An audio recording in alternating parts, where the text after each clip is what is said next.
ہم نے کہا ہماری غلطی کیا ہے؟ کہا کہ غلطی کرتا کون ہے؟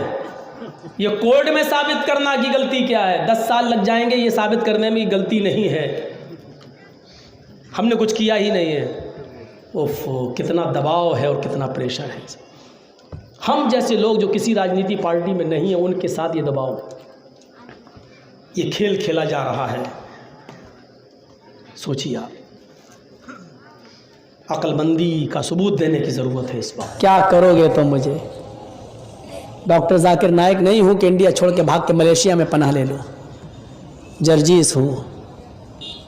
مجھے معلوم ہے کہ کیس کرو گے، تم جیل سے مت ڈراؤ ہمیں۔ جس شخص نے جیل کو اپنی سسرال مان لیا ہو وہ کیا ڈرے گا؟ اب ہمیں ڈر نہیں لگتا ہے، اللہ کی قسم نہیں لگتا ہے۔ کیوں لگے گا؟ جو یہاں کر رہے ہیں وہی ہمیں جیل میں کرنا پڑتا ہے۔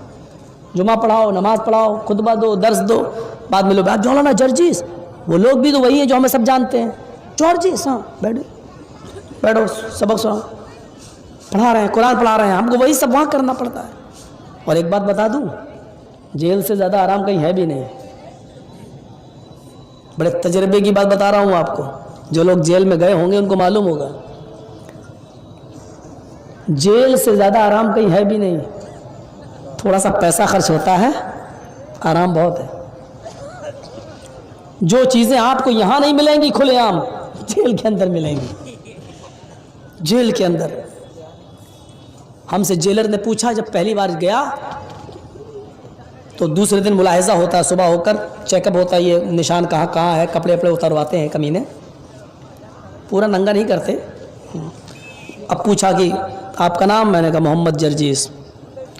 ہاں، کیا کام کرتے ہو؟ ہم نے کہا نماز پڑھاتا ہوں۔ مولانا ہو؟ ہاں۔ اچھا، چلو یہ بہت اچھا ہوا، ہمارے یہاں کوئی نماز پڑھانے والا نہیں تھا، جمعہ پڑھانے والا نہیں تھا، یہ تو اچھا ہوا تم آ گئے ہو، ہم کو نماز کی ڈیوٹی دے دی۔ چلو پڑھنا تو تھا ہی، پڑھا دوں گا، اچھی بات ہے۔ جمعہ کا دن آیا، جمعہ کا خطبہ دیا، 15-20 منٹ کا خطبہ ہوتا ہے، 1 گھنٹہ دیا۔ روکو، کون روکو گے؟ نہیں، کیا کرو گے؟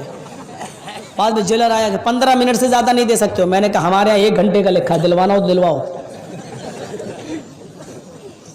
اور سب جیل قیدی ہمارا ساتھ دینے لگے، صحیح ہے کرو، ٹھیک ہے، اچھا کرو۔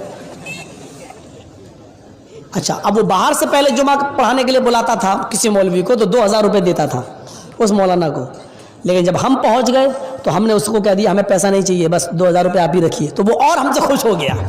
1 مہینے میں 8000 بچ رہا ہے، 2000 روپے جمعے کا 8000 بچ رہا ہے، وہ جیلر کی جیب میں جا رہا ہے، تو کتنا خوش ہوگا۔ اب جو بھی ہماری شکایت لے کے جاتا تھا، کوئی کہہ دیا یہ اوپر نیت باندھتا ہے، آمین بولتا ہے، ہم اس کے پیچھے نماز نہیں پڑھتے۔ اب تیرا مولوی کہاں سے لے کے آؤں؟ جو آیا ہے اسی کے پیچھے پڑھ جا یار، اور نہیں پڑھنا ہے تو اپنے مولوی سے کہو کہ اپنی بیوی کو مار کے آؤ پھر جیل میں، چلو بھاگ جیسے۔ اب ہمارا سپورٹ کرنے لگا۔ بہترین چائے صبح بن کے آتی تھی مکھن بریڈ کے ساتھ، جیلر جو وہی ہم کو بھیجتا تھا، لیجیے مولانا صاحب۔ جو کرمنل اور گنڈے لوگوں کے لیے جو کھانا بنتا تھا اسی میں سے ہمارے لیے آتا تھا، لیجیے آپ۔ کیوں آتا تھا؟ ہم نے کہا نا بہت آرام بھی ہے، بہت۔ ہاں بس تھوڑا سا قید ہے، پنجڑا چاہے سونے کا ہو، پنجڑا ہی ہوتا ہے، بس یہ ہے کہ ایک محدود دائرہ ہوتا ہے اس کے اندر، تو اب ڈر نہیں لگتا۔ تو میرے بھائیوں، اللہ نہیں دیکھتا ہے کہ کس نے قتل کیا، صاحب کا اشتراکو فی دم مومن، ایک مسلمان کے خون میں اگر فرشتے اور زمین والے دونوں شامل ہیں، سارا آسمان کا فرشتہ اور ساری زمین کی انسانیت اگر ایک مسلمان کو قتل کر رہی ہے تو اللہ زمین والوں کو بھی اور آسمان کے فرشتوں کو بھی جہنم میں ڈال دے گا۔ اور علماء بیٹھے جانتے ہیں لَأَكَبَّهُمُ اللَّهُ، اکبا یکبو کے معنی ہوتے منہ کے بل گھسڑ دینا، یعنی اللہ تعالیٰ منہ کے بل جہنم میں گھسڑ دے گا، فرشتوں کو بھی اور ساری دنیا کے انسانوں کو۔ کتنا آسان ہے، ہم اور آپ جس کا چاہتے ہیں گاجر و مولی کی طرح قتل کر دیتے ہیں، ہم مرڈر کر دیتے ہیں۔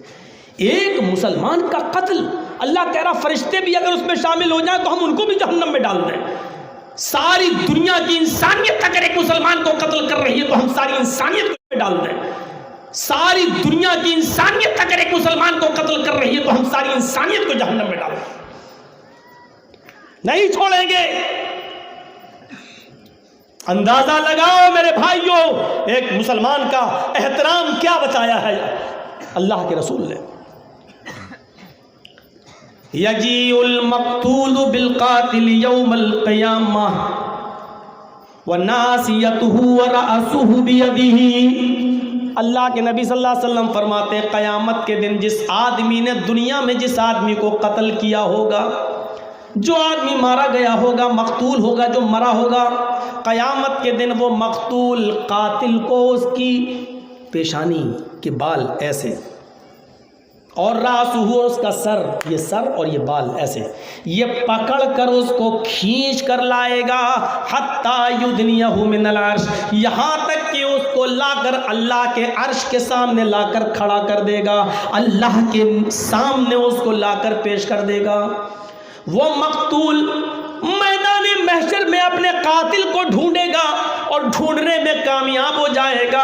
جب وہ قاتل مل جائے گا تو اس کا سر اور اس کے پیشانی کے بال پکڑ کر اس کو کھینچ کر لائے گا حتی یدنیہ من العرش، یہاں تک کہ وہ اس کو اللہ کے عرش کے نیچے لا کر کھڑا کر دے گا، اللہ کے قریب کھڑا کر دے گا. اللہ کہے گا تم اس کو پیشانی کے بال پکڑ کر، لمبے لمبے بال پکڑ کر اس کو میرے پاس لے کر کیوں آئے ہو؟ وہ کہے گا میرے پروردگار یا ربی سل ھذا لما قتلنی، اے اللہ اس آدمی سے سوال کر، میں تو وجہ تلاش کرتا کرتا، ریزن تلاش کرتا کرتا مر گیا، مجھے کوئی وجہ نہیں ملی، کوئی کارن نہیں ملا، کوئی ریزن نہیں ملا. تو ہی اس سے پوچھ کہ اس نے دنیا میں مجھے کیوں قتل کیا تھا، اس نے مجھے دنیا میں کیوں مارا تھا. اے اللہ تو اس سے سوال کر اس نے مجھے کیوں قتل کیا تھا، اس نے میری بیوی کو کیوں بیوہ بنایا تھا، اس نے میرے بچوں کو کیوں یتیم کیا تھا. اے اللہ تو اس سے سوال کر لما قتلنی، کہ اس نے دنیا میں مجھے کیوں قتل کیا تھا. کتنا آسان معاملہ ہم سمجھتے ہیں، جذبات میں غصے میں آ کے ہم نے مار دیا، قتل کر دیا. ایک مومن کا کہ خون کا ادب و احترام اللہ کے رسول آخری خطبے میں کہہ رہے ہیں تمہارے اوپر حرام ہے ایک مسلمان کا خون دوسرے مسلمان پر. المسلم اخو المسلم لا يظلمه ولا يخذله ولا يحقره التقوى ها هنا يشير الى صدره 3 مرات. اللہ کے نبی صلی اللہ علیہ وسلم فرماتے ہیں ایک مسلمان دوسرے مسلمان کا بھائی ہے. المسلم اخو المسلم لا یظلمہ، ایک مسلمان دوسرے مسلمان کا بھائی ہے، وہ اس کے اوپر ظلم نہیں کرتا. ولا یخذلہ، بھرے مجمع میں اس کی انسلٹ نہیں کرتا، اس کو ذلیل نہیں کرتا، اس کو رسوا نہیں کرتا. ایک مسلمان کا حق دیکھیے اللہ کے نبی کیا فرما رہے ہیں، ایک مسلمان دوسرے مسلمان کا بھائی ہے، وہ اس کے اوپر ظلم نہیں کرتا. ولا یخذلہ، اور وہ اس کو رسوا انسلٹ نہیں کرتا. چند لوگوں میں بیٹھے وہی طرح کل فطر شراب پی رہا تھا نا، وہ افیم کھا رہا تھا نا، تو 10 آدمیوں میں 20 آدمیوں میں اس کو نہیں. یہ مسلمان کا کام نہیں ہے کہ بھرے مجمع میں اس کو ذلیل کرے. ولا یحقرہ، اور وہ اس کو حقارت کی نظر سے نہیں دیکھتا ہے، گری ہوئی نظر سے نہیں دیکھتا ہے. ایک مسلمان دوسرے مسلمان کو گری ہوئی نظر سے نہیں دیکھتا. یہ غریب ہے، اس کے پاس کچھ ہے ہی نہیں، آیا ہمارے مقابلے میں ہمارے بغل میں بیٹھا ہوا ہے.